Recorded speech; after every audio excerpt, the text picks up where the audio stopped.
Bienvenue sur Avocado Growth Parcours Tech, le podcast où nous vous emmenons dans un voyage captivant à travers les coulisses de la tech.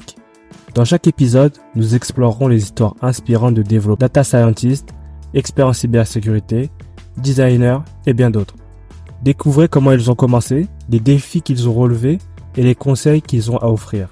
Sur Avocado Growth Parcours Tech, vous trouverez une diversité de parcours, d'expériences et de conseils pour vous aider à tracer votre propre voie dans le monde de la tech.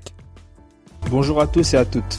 Bienvenue sur Avocado Growth Parcours Tech. Aujourd'hui, j'ai le plaisir de recevoir Céline. Hello Céline, comment ça va? Bonjour Mansour, ça va très bien, merci. Ça va super, merci beaucoup. Merci d'être là pour partager ton parcours. Ça me fait énormément plaisir que tu aies pris le temps. Merci de m'avoir invité aussi. Pour ceux qui ne te connaissent pas, est-ce que tu pourrais te présenter? Alors, actuellement, je suis... Il y a un certain qui m'appelle Archidev. Je fais de l'architecture et du dev chez Shine, la banque professionnelle, pour les professionnels. Voilà, je fais du développement, je fais beaucoup d'archi, je fais surtout du mentoring aussi. Je fais orienté vers l'apprentissage des autres. Donc voilà. Ok, c'est super ça. Et comment ça t'est arrivé toi? Enfin, comment tu t'es retrouvé dans la tech? C'est un parcours classique, études ou c'est venu sur le tas? Alors moi, c'est un parcours classique mais imprévu. C'est-à-dire qu'initialement, si on remonte dans mon enfance, c'est le moment où j'avais envie de trouver un métier, un truc qui m'intéressait, je voulais être véto parce que j'aimais les animaux. Sauf qu'un jour, j'ai assisté à une dissection, j'ai vu du sang, j'ai fait c'est pas pour moi. Ok.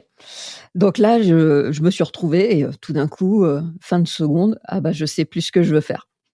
Mon père est arrivé à ce moment-là et m'a dit tu peux essayer de faire la même chose que lui. Il m'a proposé du coup d'aller faire de l'électronique. Je dis pourquoi pas, on va essayer.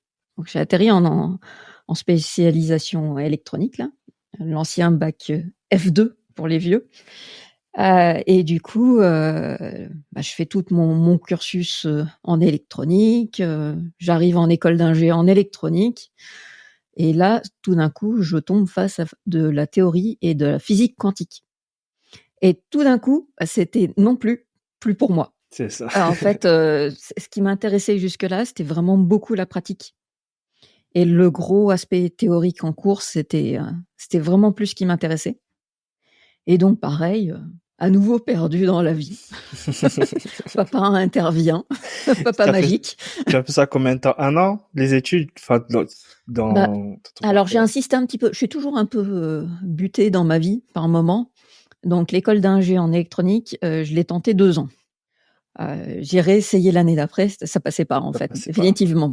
Donc, c'est à ce moment-là qu'il m'a dit, tu peux aller faire peut-être de l'informatique, parce que c'était le truc qui m'avait plu en fait. J'avais fait de l'assembleur, j'avais fait du C, j'étais contente. Et du coup, il m'a dit, tiens, je t'ai trouvé une école, tu peux essayer. Merci papa. Toujours, j'ai énormément de chance de ce côté-là. Donc, hop, j'ai suivi, j'ai atterri dans quelque chose que j'ai adoré. Donc, c'est là où j'ai fait mes années, j'ai fait mes années d'école d'ingé en informatique, spécialisée en développement. Et puis voilà, et c'était parti. Ok, donc je t'ai lancé dans une école. Après cette école-là, ça se passe comment pour trouver ton premier boulot? Alors, ça a été chaotique à nouveau, parce que à cette époque-là, ça date, on parle des années 2005-6. Il y avait extrêmement peu de femmes développeuses. Donc, on m'a fait comprendre très très rapidement que pour mon premier métier, ça serait bien que je fasse autre chose de moins technique. Et on m'a envoyé faire de la QA. Ok. Bon, pourquoi pas. Je connaissais rien à la vie. C'est toujours le même principe. On va essayer des trucs. Ça peut peut-être m'intéresser. Donc, hop, j'atterris là-dedans. Je fais des trucs intéressants. Je fais du test fonctionnel et tout. Puis, je retrouve un peu de technique. On fait du test technique et puis on fait du test de performance. Puis, progressivement, ça vire à nouveau vers la technique. Bon, au bout d'un temps, je ressors de là. Là, j'ai envie de faire de la technique. C'est ça, la théorie, c'est pas trop ça, technique. Non, clairement, il y a un truc, je suis intéressée par l'aspect technique dans ma carrière et quand je m'en éloigne trop, je veux toujours y revenir en fait. J'essaye des trucs, mais des fois, c'est pas ce qu'il faut, en fait. Je pense que C'est c'est un ça, grand résumé de ma carrière. t'es attiré toujours par ce truc-là, c'est un aimant, quoi. Tu peux pas t'en détacher. Ouais, c'est ça. J'ai toujours eu envie d'essayer des trucs, de faire de la technique. Et puis, des fois, j'arrive à mettre les deux au même endroit. Et quand j'y arrive, je suis contente. Ça se résume beaucoup à ça. C'est l'équation de la vie. Ouais. Mais du coup, après avoir fait de la QA, donc je vais aller partir en technique et là, je me retrouve, j'ai un commercial qui me propose une mission en banque pour aller faire de l'admin système et de l'opérationnel. Donc, exact opposé du précédent. Go, allons-y. C'est ça, comme d'habitude, tu Comme veux d'hab. tester. Je teste, j'y vais. Si ça se trouve, ça va me plaire. Et donc là, je me retrouve à bosser avec des développeurs. Et mon rôle, c'était de livrer en production leur taf, en fait.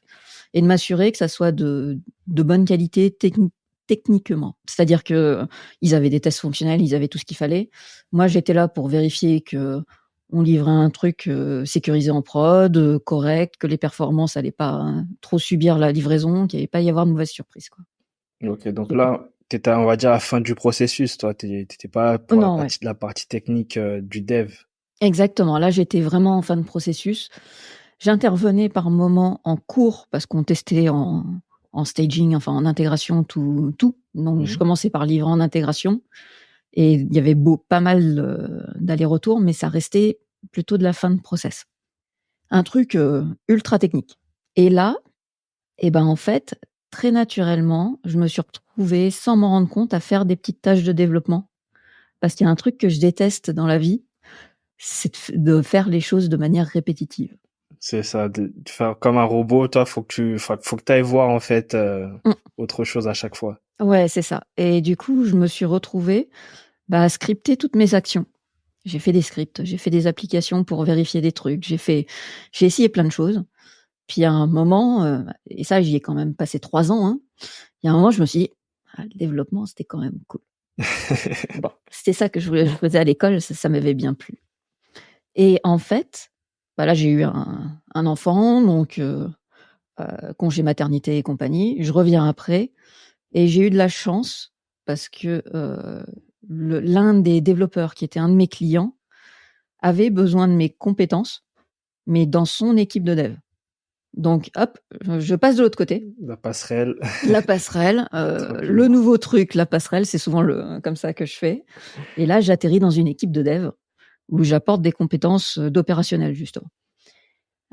Ils voulaient justement remonter dans leur flux.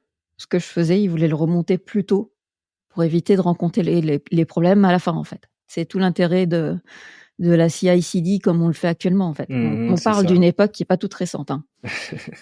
Donc voilà, c'était le moment où j'ai revu un peu de dev. J'étais junior développement, j'avais 6 ans d'expérience, youhou, mais absolument pas en développement. C'est ça, un peu de tout, mais pas de dev. Ouais, c'est ça. Et c'est le moment où j'ai bossé sur un projet et je pense que c'était un équivalent d'un projet de stage en termes de niveau technique. J'ai fait mon projet de stage avec quelqu'un de très bienveillant et qui m'a accompagné pendant quelques temps. Puis quand le besoin a été répondu, moi, je suis partie faire autre chose. Et à ce moment-là, je suis partie vraiment dans une ESN spécialisée dans le dev. Je suis allée faire du dev cloud. Ok, donc là, enfin, à partir de là, c'est bon, tu t'es lancé, on va dire, à 100% dans le dev, et tout le reste, on va dire, de tes expériences, c'était que du dev. Quasiment, oui. Il y a toujours ces grands moments où on cherche à pousser les femmes vers des métiers moins techniques. Donc, il y a eu des petits moments dans ma carrière où on a essayé de me pousser vers du management, un peu plus de fonctionnel. On a essayé de m'envoyer en PO à un moment, parce qu'en fait, c'était plus pour moi. Il y a plein de trucs comme ça, donc j'ai pas mal lutté, mais à un moment, j'ai réussi à trouver ma place. Et en effet, j'ai fait dev, lead dev, j'ai fait du CTO à un moment, j'ai fait 2-3 trucs, mais clairement, il y a eu des petits moments où je luttais un peu contre la marée, oui. Mais comment enfin, on va dire, t'as réussi à lutter? Parce que, enfin, c'est un peu compliqué des fois. Tu es en entreprise, tu te sens poussé, tu dis, peut-être qu'ils ont raison. Mais toi, non, t'étais déterminé jusqu'au bout, ce qui est bien. Mais comment t'as résisté? C'est le côté buté qui revient. C'est-à-dire qu'en fait, j'ai à un moment réussi à déterminer ce que je ne voulais pas faire. Pas ce que j'avais envie de faire, parce que ça, comme je suis toujours très découverte et compagnie, découvrir des nouveaux trucs, c'est un truc que j'adore. Par contre, très rapidement, il y a des trucs que j'ai identifiés et que je n'aimais pas. Et ça m'a permis progressivement, au fil de chaque expérience, de prendre plus ou moins le truc que j'aimais et le truc que j'aimais pas, et de m'en servir pour aller dans une direction, dans la suivante.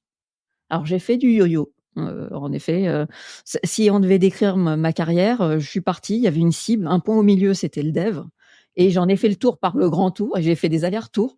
Puis un jour, j'ai atterri au milieu et j'ai fait: «Ah là, je suis bien». Bon, ça a été long. Ça a été long, mais au moins enfin, comme tu dis, tu sais ce que tu ne veux plus et tu sais pas totalement ce que tu veux. Bon, Ouais, t'aimes bien tout tester, mais tu sais ce que tu ne veux plus, donc c'est ouais, important aussi d'aller voir un peu ailleurs.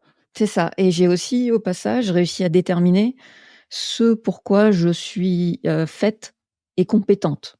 Enfin, j'essaye en tout cas. C'est, tout ce qui est stabilisation d'une application. Le MVP, le POC, jeter rapidement du code, il y a des gens qui sont très doués là-dedans. Moi, je suis très mauvaise, en fait, et j'ai essayé justement de faire ce genre de choses et ça a été à chaque fois des échecs dans ma vie. Enfin, Mon toi, truc, c'est l'application qui est déjà en place et qu'il faut mhm, améliorer. c'est ça. Enfin, tu préfères quelque chose qui est, on va dire, sur la durée que sur l'instant où on va juste tester et on va dire un peu Ouais, bâcler le travail peut-être et non, même jeter. pas forcément, c'est juste ma manière de penser qui va pas dans ce sens-là. Et à une époque, j'ai tenté j'ai créé une start-up avec 2 autres personnes, et c'est là où, ma manière de réfléchir n'était juste pas la bonne, et je m'en suis rendu compte, en fait, après coup, parce que j'ai toujours mon petit côté un peu têtu, qui fait que j'ai quand même essayé et insisté. Mais néanmoins, j'ai essayé ma manière de faire, et en fait, je réalise après coup que j'ai perdu beaucoup de temps à vouloir absolument faire une application stable, alors qu'on savait même pas encore vraiment quel produit on voulait faire, en fait. J'ai perdu C'est du temps. c'est ça. Mais de toute façon, ces trucs-là, c'est avec l'expérience que tu peux t'en rendre compte. Sur le coup, c'est impossible de te dire que, enfin, c'est pas la bonne idée, quoi. C'est ça, Quand on est exactement. dev, on pense que dès le premier jour, on peut faire quelque chose enfin, de stable, bien ficelé, tout ça, mais après, avec l'expérience, tu vois tout ça. Ouais, clairement, ouais, et aussi, j'avais remarqué au fil du temps, en fait, toutes mes expériences précédentes, j'avais un cahier des charges en ESN, ou en tout cas, le product manager savait exactement où il voulait aller. Il y avait juste besoin pour lui faire le comment, et lui faire le code, les trucs comme ça. Donc ça, c'est moi, ça, je sais faire le comment, Hum, mais c'est où aller, bah, que je savais pas faire. Et donc voilà, ça a été le raté, mais du coup, j'ai appris des choses en échange. Ouais, c'est le plus important. Donc, enfin, t'enchaînes les expériences dans le dev et enfin, l'entreprise où tu es actuellement, ça fait combien de temps que tu y es? J'y suis depuis février, donc quelques mois, on va dire. Quelques mois? Ouais, Ok, bientôt donc 1 an. lead dev directement, tu es arrivé ou Oui, d'abord développeuse? non, tout à fait, je suis arrivée, directement en tant que lead dev. Il recherchait quelqu'un qui avait plus d'expérience pour justement, amener, en fait, justement, ma spécialité, c'est la stabilisation et l'anticipation des problèmes.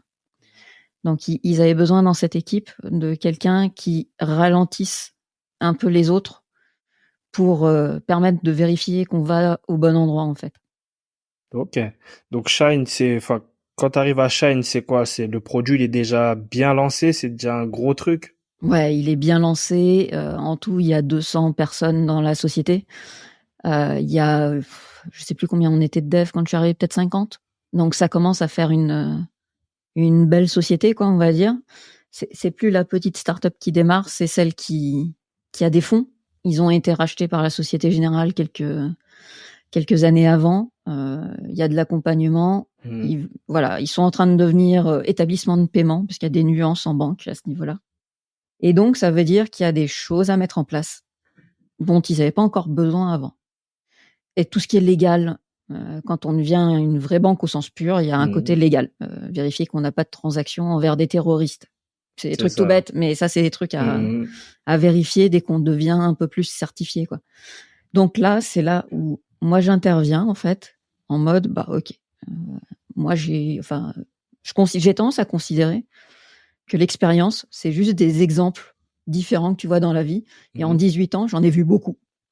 Donc j'ai plein d'exemples sur lesquels m'appuyer, m'inspirer, et je brode autour de mes exemples.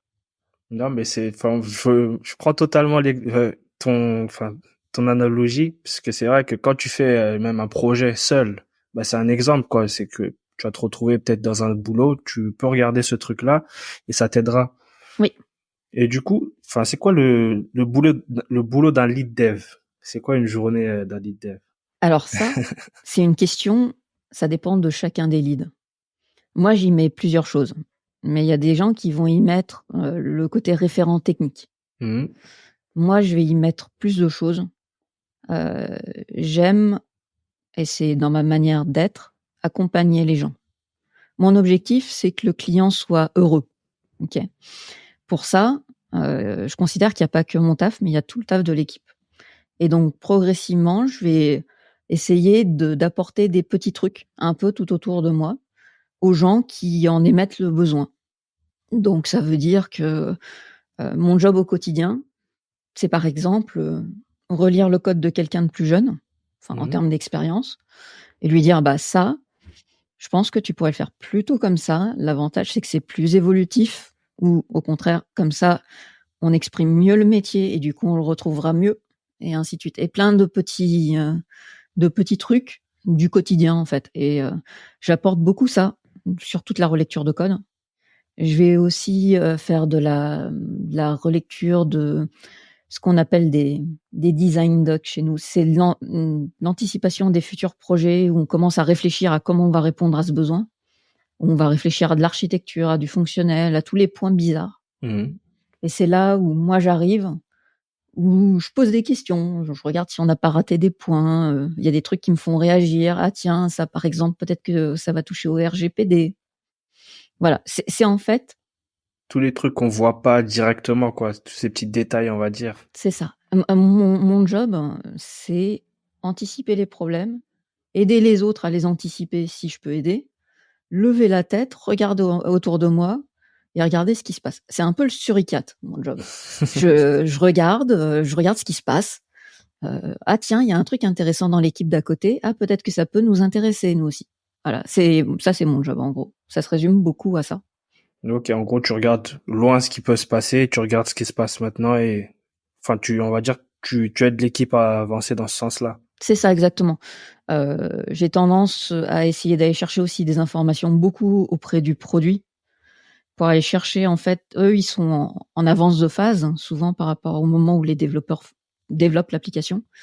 Donc, je vais aller chercher ce qui se passe dans leur tête et où ils prévoient d'aller pour les 6 prochains mois, par exemple. Alors, pas plus, parce que des fois, on prévoit plein de trucs où on ne va jamais. Mhm. Ça arrive très souvent même. Mais donc, les 6 prochains mois, ils sont à peu près fermes. Ça dépend des sociétés. C'est là où la toute petite société, c'est pas vrai, c'est pour ça que j'y arrive pas. Mais donc, dans les sociétés un peu plus grosses, c'est assez vrai. Ils savent où ils veulent aller à court terme, en tout cas. Et du coup, c'est là où moi, je peux arriver en disant, bah, ce développement, on pourrait le faire de telle manière, ça permettra la deuxième évolution qu'on a prévue dans 2 mois. Et c'est ce genre de choses où j'apporte un petit plus, en fait. Ok, donc on pourrait dire de la vision, de l'accompagnement et Ouais. énormément d'infos, quoi. Oui. Enfin, connaître le projet. Oui. Alors, ce qui est marrant actuellement, c'est que c'est pas moi qui ai la compétence fonctionnelle, parce que je suis assez récente sur le projet, en fait. C'est les autres. Donc, c'est aussi écouter n'importe quelle conversation autour de moi Mhm. pour absorber une information fonctionnelle qui passe. Tout m'intéresse, en fait. Ah, c'est J'absorbe vrai ce que qui passe autour de moi. ça fait pas très longtemps, donc faut tout prendre là. Ah, il faut tout prendre, ouais. Et du coup, toi, en tant que lead, tu participes aux entretiens de recrutement ou pas? Alors, oui. Non, c'est ce qui est. Alors, pour l'instant, j'ai pas encore eu le temps de le faire, mais c'est prévu. Si je peux, je participe aux entretiens. C'est un truc que j'aime faire, Mhm.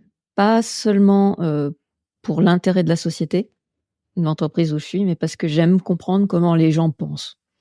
C'est un truc qui est important pour moi et j'aime bien en entretien essayer de voir le chemin de réflexion que l'autre a pris, qui est peut-être pas le chemin évident, Mhm. mais il arrive Mais quelque part et j'aimerais savoir comment est-ce qu'il a fait et c'est ça qui m'intéresse, chez l'être humain, en fait. C'est ok. le petit parcours intellectuel, quoi. Donc demain, enfin, si quelqu'un a un entretien avec toi, ce serait plus, on va dire, tu jugerais plus la manière dont tu réfléchis pour arriver à régler le problème. C'est ça, exactement. La manière dont il réfléchit, s'il y a des trucs que je peux lui apporter aussi en entretien, des fois j'essaye, Mhm. parce que, il y a pas de raison qu'un entretien ça soit pas, donnant-donnant. Donc j'essaye d'apporter des petits trucs et ouais, je regarde la manière dont la personne réfléchit, comment elle récupère ses informations, comment elle traite son truc et puis son code est pas forcément optimal, mais c'est pas grave. Il y a des code review pour ça, en fait. C'est pas le plus important dans l'immédiat. Le plus C'est important, ça, c'est est-ce qu'elle a compris ce qu'on fait? ok. Et du coup, enfin, tu fais du mentorat, t'aimes bien accompagner. Comment tu t'organises avec le boulot à côté, faire ton mentorat? Comment tu t'y prends? Alors, en général, je fais beaucoup de mentorat, dans mon équipe ou même dans la société où je suis tout court. Mhm. Je j'ai proposé il y a quelque temps du mentorat via Twitter. Alors j'ai eu plein de réponses, puis finalement les personnes se sont désistées au dernier moment, donc dommage. Mais au final, il s'avère qu'il y a des gens qui me posent des questions, qui viennent chercher des infos que j'apporte, via un Discord, via des choses comme ça, un Discord technique. Et en fait, j'essaye de donner des petits trucs. C'est toujours le même, la même chose. Là où je vais chercher à apporter beaucoup plus, c'est quand, en fait, les gens, je vais essayer de les connaître mieux. Parce que pour moi, tout le jeu du mentoring se fait sur la relation de confiance, en fait. Mhm. Ils doivent avoir confiance en moi et moi, je dois avoir confiance en eux et on doit être honnête l'un avec l'autre et discuter et tout ça. Donc j'essaye de déclencher d'abord ça et une fois que j'ai réussi à déclencher ça, le moindre problème de la personne, si elle a envie de m'en parler, elle m'en parle, elle aura aucun jugement en échange et moi, je vais essayer de lui trouver une réponse et la réponse, ça peut être: «Bah, ton truc, c'était parfait» ou au contraire: «Bah, ça, tu aurais pu faire mieux à ce moment-là». C'est ça, c'est vraiment une relation humaine avant tout. C'est pas juste du technique, je te donne du code, c'est vraiment une relation humaine. Non, ouais, c'est clairement une relation humaine, c'est de la méthodologie, c'est des petits trucs. Il y a un truc que j'ai fait, avec, une personne en reconversion il y a quelques années. J'ai établi une sorte de liste de tous les sujets qu'il lui fallait pour arriver à faire son métier correctement. Ça couvrait aussi bien développer un composant React pour l'application front que, comprendre une fonctionnalité demandée par le produit, la découper, suivre, les tests, bref, de la méthodologie, du développement, de la compréhension, à tous les niveaux. Et ce truc-là, je lui ai demandé de son côté d'essayer de s'évaluer dans la liste. Du coup, il se donnait une note, de «je ne sais pas» à «ouais, je m'en sors, il y a pas de souci». Et moi, de mon côté, je faisais la même chose en aveugle et après on compare les résultats. Il en est ressorti 2 choses intéressantes. La première, c'est que la personne se sous-estimait énormément, en fait. Toujours, c'est souvent ça. Ouais, exactement et du coup, il a eu le moment où il s'est dit: «Ah mais ça, tu penses vraiment que je peux y arriver?» Et il a essayé et il a réussi et ça lui a fait du bien sur certains sujets où il avait besoin de ce coup de pouce pour lui dire: «Mais non, mais gars, tu peux, en fait» et ça, c'était important et l'autre truc qu'on a vu, c'est qu'à ce moment-là, on se posait la question en se disant: «Bah, on comprend pas pourquoi tes développements bloquent sur certains points. Peut-être que tu as besoin d'une formation», notamment, on partait sur des formations en React. Puis en fait, à la sortie du tableau, en fait, c'était pas du React qu'il avait besoin d'apprendre. C'était de la méthodologie d'analyse de fonctionnalités et de comprendre ce qu'il devait faire pour faire le développement on lui demandait de faire, en fait. C'était de la méthode. C'est ça, découper son problème, c'était pas le technique qu'il lui fallait, c'était plus, enfin, avoir son problème et où partir. Ouais, c'est ça. C'était avoir, représenté visuellement dans sa tête l'état d'avant, l'état actuel, l'état où il voulait arriver et tenter de se faire un chemin au milieu de tout ça pour amener son développement au bon endroit, en fait. Et c'était ça qui lui manquait.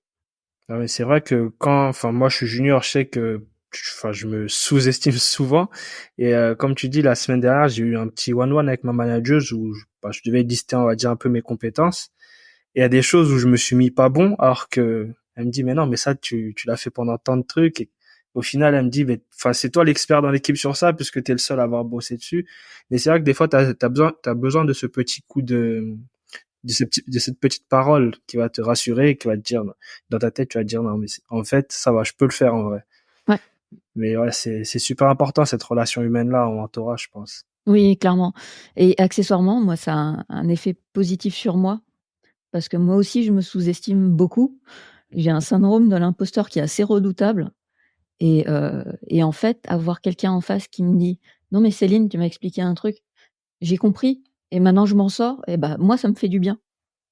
Bah, ça, tu sais, ça fait plaisir à entendre aussi qu'une lead aussi peut avoir son, son syndrome de l'imposteur, parce qu'on pense souvent en tant que junior que une fois que t'as de l'expérience, t'as plus ça, mais enfin, ça rassure, quoi. Ouais, alors on m'a dit: «Ça rassure mais pas complètement» parce qu'au bout de 18 ans, j'ai toujours des doutes.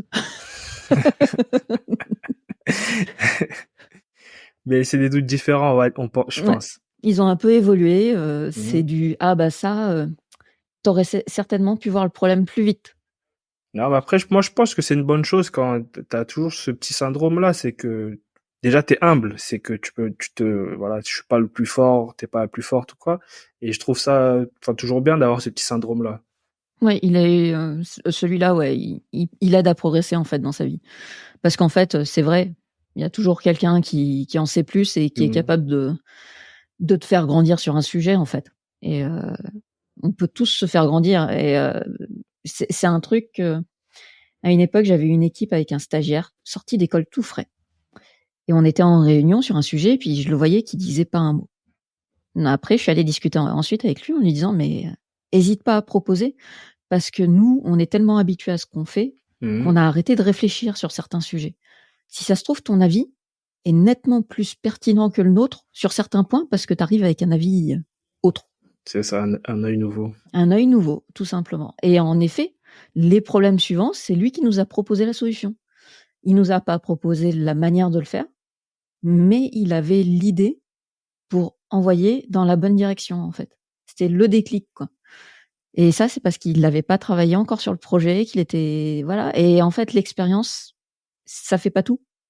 C'est pas parce que tu croises quelqu'un qui a, je sais pas moi, 20 ans, d'expérience que c'est un dieu dans son métier. Bah, il y a des choses qu'il va savoir parfaitement bien C'est ça. et d'autres non. Et Ah, du mais même ordre c'est, d'idée, moi, je suis périmée sur certains sujets. Je le sais. Il faut que je me mette à jour. non, mais c'est important de le dire, c'est que même avec l'expérience, faut toujours rester, on va dire, humble et on peut tous apprendre de chacun. Mais Totalement, ouais. après toutes ces expériences-là dans le monde de la tech, qu'est-ce que tu en vois, toi, comme point positif? Heu, alors des points positifs, j'ai vu au fil des années une amélioration au niveau du sexisme. C'est à Mhm. noter, c'est important. Au début, quand j'ai commencé, c'était, naturel. Même moi, je trouvais ça normal. On m'a dit, des fois des: «Céline, souris plus, ça sera plus agréable pour l'équipe» ou «Eh bien là, tu pourrais te taire en fait, ça pourrait être mieux» Mhm. et en effet, bah, si en souriant, ça rendait tout le monde heureux, bah, je souriais. Voilà, et je trouvais ça normal et en fait Bah, non. bah, c'est sûr que, enfin, c'est sûr. C'est que quand t'es arrivé aussi, c'était un milieu, on va dire, très masculin, donc Ouais. je pense aussi un peu intimidant d'arriver dans ce secteur-là et bah, de dire non, d'essayer de s'interposer. Ouais et en plus, moi, j'avais quasiment un défaut à ce niveau-là, même si mais j'avais commencé par de l'électronique. C'était exactement la même situation, en fait. Ce qui Mhm. veut dire que dès ma première, j'étais déjà quasiment dans une classe, d'hommes. On était 4 femmes, c'était énorme. Ensuite, j'ai atterri dans les sections suivantes, j'étais toute seule, en fait et je m'y suis habituée à ce moment-là. Là, c'est ça. Pour toi, c'était normal. C'était, voilà, l'expérience, t'as avancé comme ça. Ouais, je m'y faisais. Les blagues nulles, bah, je les tolérais. Quand elles étaient vraiment trop nulles, j'essayais juste de faire pire pour qu'ils arrêtent d'en faire. Donc, tu vois, c'était un peu ma méthode qui était pas forcément la meilleure. Non, mais c'est une bonne chose à entendre, d'entendre que ça s'est amélioré, quoi. Oui. Ouais, clairement, là alors, j'ai peut-être un exemple qui est complètement fou sous les yeux, hein, mais Shine fait extrêmement attention à tout ça. La position, des différentes personnes, au sens Mhm. large du terme, est importante. Ils font attention à absolument tout. Femmes, racisées, handicap, j'en oublie, mais ils font absolument attention à tout le monde. Un truc tout bête, que j'avais vu par exemple au séminaire, ils n'imposent pas de forcément faire des chambres que de femmes, hein, ou que d'hommes. Ils laissent les gens se débrouiller. Ça, faites comme vous voulez, quoi. Ouais, Mais c'est vrai que, enfin, Shine, j'ai beaucoup regardé cette boîte-là. Elle me rappelle beaucoup les entreprises d'ici en Suède. Enfin, je retrouve, on va dire, le même esprit ouais, dans cette entreprise-là. Donc enfin, Shine, elle est dans ma liste le jour où je serai en France. Je sais que, enfin, je vois un peu l'état d'esprit et je pense que c'est un truc qui me correspond maintenant. C'est que j'aime ouais. bien travailler dans ces environnements-là où tu te sens, voilà, t'es à l'aise, quoi. Oui, c'est ça, et on essaye de faire les choses bien, on essaye de faire les choses en démocratie, ce qui est qui est rare en fait. Quand quelqu'un dans les devs a une idée, il la soumet aux autres et les autres, l'écoutent, votent pour, votent contre, et puis il y a un truc et des fois, bah, on part dans une direction et on essaye un truc. On fait attention à pas mal de choses, ouais. Non, c'est super important, ça. Enfin, on y passe beaucoup de temps au travail, donc si ça peut être très agréable, c'est pas plus mal, quoi. Bah oui, c'est ça exactement, oui. Donc, ouais, enfin, avantage, tu m'as dit le sexisme qui s'est amélioré. Oui, Et après, niveau, enfin, télétravail, tu préfères, toi, oui. être sur, être sur site ou à la maison, Non, moi je travail? fais partie des gens, pour qui le covid a été une révélation, Mhm. si tu vois ce que je veux dire. Je vois. C'est pas valable pour tout le monde, mais pour moi le télétravail, c'est un truc, qui m'a changé la vie et je suis en remote, permanent. Je vais au bureau à Paris, 2 jours par mois, en fonction des mouvements des autres de mon équipe, et on se retrouve là-bas, on se fait coucou, puis Plutôt cool. ouais, c'est le plaisir de voir les autres, quoi. C'est ça, c'est vrai que c'est un plaisir quand t'es pas obligé d'être là. Moi, pareil, je viens au bureau une fois dans la semaine, mais c'est moi qui décide avec les autres. On se met un jour. Et ouais, je trouve que le Covid a, a été enfin avantageux quelque part pour les travailleurs, quoi. Alors c'est pas entièrement vrai parce qu'il y a une de mes sociétés précédentes, la première chose qu'ils ont tenté de faire à la fin, c'est de ramener tout le monde à nouveau au bureau. Et Ok. ce qui les a limités, c'est le nombre de places à la cantine où ils pouvaient pas mettre tout le monde. Et voilà, c'est complètement, ça paraît fou en fait. Ils pouvaient juste pas asseoir suffisamment les gens près les uns des autres pour être sûr que tout le monde puisse manger. Donc ils se sont dit: «Ah ben, on va faire rouler les gens, on va pas tous les faire venir en même temps». Et voilà, c'était C'est ça. contre-intuitif, quoi. C'est ça. Tout simplement proposer un peu de télétravail, ça fait plaisir à ceux qui aiment et ceux qui veulent venir au bureau, bah, qui Bah, c'est viennent, ça quoi. exactement. Bah, comme t'as dit, la démocratie, c'est que chacun fait un peu ce qu'il veut, quoi. On Bah, s'organise. c'est le cas de mon contrat. J'ai juste l'obligation d'aller quelques jours, au bureau de temps en temps. Et sinon, j'ai une enveloppe tous les mois à utiliser, si j'ai envie. Je peux l'utiliser en cowork, dans ma ville avec, des collègues. Je peux l'utiliser pour faire mes allers-retours et l'hôtel et compagnie, ou je peux ne pas l'utiliser. Ah, mais c'est sympa, ça. Ça Je fais facilite. comme j'ai envie, et il y a des gens qui sont, bah, en présentiel au bureau. Ils y vont parce qu'ils trouvent ça bien. Mhm. Il y en a d'autres qui habitent juste à côté des bureaux, qui sont en remote parce qu'ils aiment pas le bruit, et c'est OK pour tout le monde, en fait. Non, mais c'est important que bah, chacun se sente bien pour faire son travail. Pour moi, c'est l'élément le plus important, hein. C'est quand tu te sens bien dans une entreprise, t'es écouté et enfin, tu peux qu'être productif, quoi. Exactement, Y a ouais. pas de secret. C'est ça, ouais. Un truc qui te convient, quand les gens sont heureux, tout va mieux, en fait. C'est totalement ça. Et du coup, niveau point négatif. Hem, alors, moi, je fais partie des gens, c'est plus en termes de techno et de langage. Heu, J'aime les choses un peu fiables. J'ai commencé par des technos où il y avait des typages forts, type Java et compagnie. Et là, maintenant, plus le temps avance et en fait, il y a eu un moment où il fallait que je trouve un job et j'ai accepté de partir vers du TypeScript. Voilà, c'était pas forcément ce que j'avais envie de faire à ce moment-là, Mais mais il c'est ce fallait qui était là. manger. Voilà, il fallait manger, donc il fallait de l'argent et du coup, j'ai trouvé un job dans une techno qui était fréquente et je suis partie là-dedans. Il me manque un truc. Il me manque un truc qui vérifie derrière fortement. Moi, j'ai fait du Haskell à un moment. Haskell, c'est un langage qui est ultra fortement typé et qui vient du monde fonctionnel. Et clairement, il y a des trucs qui me manquent en fait quand j'en fais pas. C'est ça, c'est que ouais, c'est un gros changement quand tu arrives sur TypeScript et que tu as connu tous ces langages-là avant. Ouais, alors moi je me dis c'est toujours un peu mieux que JavaScript parce qu'au moins j'ai des trucs qui vérifient que je fais pas n'importe quoi. Mais en effet, il me manque un truc. Alors ça, c'est mon avis. Il y a des gens qui sont très ravis de la situation. Moi, c'est le mien. Là, c'est ça. De toute façon, c'est propre à chacun, ces trucs-là. On peut pas décider pour tout le monde. Oui, tout à fait. Ça marche. Et est-ce que tu aurais des petits conseils pour, un junior qui souhaiterait se lancer dans le monde du dev? Qui souhaiterait se lancer dans le monde du dev. Alors, il y a plusieurs choses. Il y a des gens qui hésitent et qui n'osent pas. Moi, j'aurais envie de dire, ose. Si tu as des questions, pose-les. S'il y a des relous qui te jugent parce que tu as posé une question qui leur paraît bête, ces gens-là, il faut plus leur parler. Par contre, il y a des gens qui vont venir te répondre et qui vont essayer de t'aider. Et ça n'a pas de prix en fait. Et pose des questions. Admettre qu'on ne sait pas, c'est tout à fait acceptable parce que ça permet à l'autre de te fournir une information que tu pourras savoir ensuite. C'est vrai. Voilà, c'est l'une des premières bases. Ensuite, moi j'aurais tendance à conseiller, mais c'est parce que je pense comme ça. Quand tu as un développement à faire, au-delà du simple rajouter un champ à un endroit ou des trucs comme ça, mais faire un dessin avec des boîtes et des flèches, ça c'est le truc que j'aime faire. Donc c'est moi qui fonctionne comme ça, hein, je l'admets.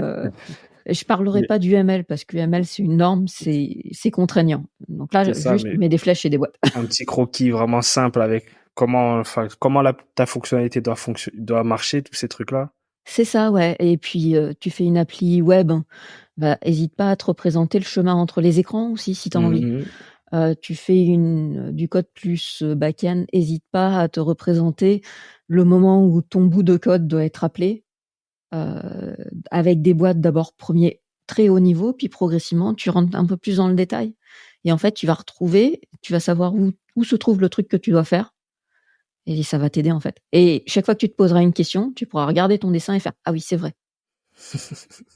Mais moi, je fonctionne comme ça. Je suis très visuel. J'ai un cahier avec plein de croquis parce que pour moi, c'est une des meilleures manières de me retrouver rapidement. Ouais, c'est ça, exactement. Alors, ça convient pas à tout le monde. Il y a des gens qui se perdent dans des dessins. Donc, il faut trouver son truc. Et il y avait un dernier point que je voulais citer et que j'ai oublié. Dommage. C'est clairement toujours visualise, pose tes questions et ouais, bref. Si ça revient, il reviendra plus tard. Ça marche. Est-ce que tu aurais un petit mot pour la fin, Céline? Un petit, je sais pas, un petit conseil, petite citation, je sais pas. Alors moi, il y a un truc que je fais régulièrement parce que moi, je suis surtout une développeuse back, ok. Des fois, je fais du front. Et comme je suis pas toujours très à jour là-dessus, je tape le nom de ma techno, React par exemple, et Awesome derrière, A-W-E-S-O-M-E. Et tu trouves quasiment toujours une liste de tous les composants que les gens ont fait et des trucs qui marchent. Et ça, c'est fabuleux. Tu l'as pour React, Vue, Svelte, ce que tu veux, tu vas pouvoir le trouver. Je note ça. Voilà. Je note ça, c'est très intéressant. Et ça c'est ma ressource. C'est mon React truc. Awesome. Ok, React Awesome. Je vais tester ça. Moi qui ai toujours besoin de composants, tout ça, je vais aller regarder ça. En tout cas, c'était un super moment, Céline. Ça fait plaisir. Bah, de rien. Ça m'a fait plaisir. Moi, je parle, hein, c'est facile. Non, mais ça fait plaisir que tu prennes le temps de venir expliquer un peu ton parcours, raconter, qu'on voit, enfin, un peu comment ça se déroule la carrière d'un lead et ce qu'il a fait un peu au quotidien. Donc, je te dis un grand merci Merci à toi. et je te dis à la prochaine, Céline. Yeah, tout à fait. Merci. Merci, Manso. Voilà. J'espère que cet épisode t'a plu. Tu peux me soutenir en mettant une note sur Spotify ou Apple Podcast et en partageant cet épisode à quelqu'un de ton entourage. Je te donne rendez-vous dans 2 semaines pour un nouveau parcours tech. En attendant, retrouve-moi sur mon Twitter, MangeJS. À bientôt.